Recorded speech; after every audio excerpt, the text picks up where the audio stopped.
సాధారణ ఎన్నికల ప్రచార వేగం పెరుగుతోంది. భూదాన్ పోచంపల్లి మండలంలోని పలు గ్రామాల్లో ప్రచారాన్ని నిర్వహించిన భువనగిరి ఎమ్మెల్యే కుంభం అనిల్ కుమార్ రెడ్డి కాంగ్రెస్ అభ్యర్థులకు మద్దతు కోరారు.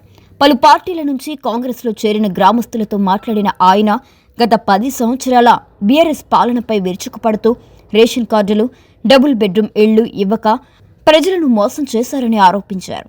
కాంగ్రెస్ ప్రభుత్వం అధికారంలోకి వచ్చి 2 సంవత్సరాల్లోనే సన్నబియ్యం, నూతన రేషన్ కార్డులు, గ్రామాలకు ఇందిరమ్మ ఇండ్లు అందజేసిందని కూడా తెలిపారు.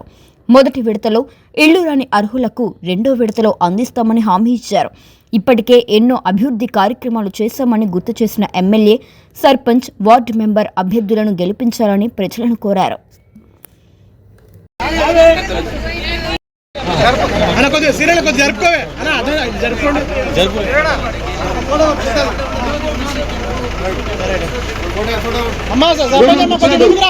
శంకర్ కు ఓటేసి గెలిపించాలి.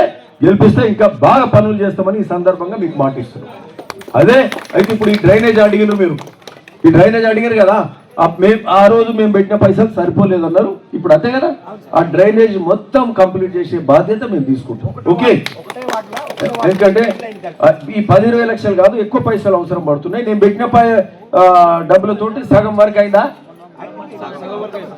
ఇంటురా, మీకు ఇండ్లు రాని వాళ్లకు ఇండ్లు వస్తాయి, రేషన్ కార్డులు వచ్చినాయి, అట్లనే సన్నబియ్యం వస్తున్నాయి.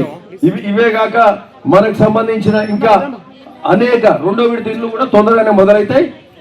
పెన్షన్ల మీద కూడా మనం అంటే కేసీఆర్ అప్పులపాలు చేసిపోయిండు రాష్ట్రాన్ని. ఇంకదే చెప్పబోతున్నా. కేసీఆర్ మనల్ని అప్పులపాలు చేసి మొత్తం అప్పులపాలు చేసి పైసలు లేకుండా చేసి ఏ పని చేయాలన్నా పైసలు లేకుండా కూడా ఇన్ని ఇబ్బందులలో కూడా మన ప్రభుత్వం రేవంత్ రెడ్డి గారి పాలన అన్ని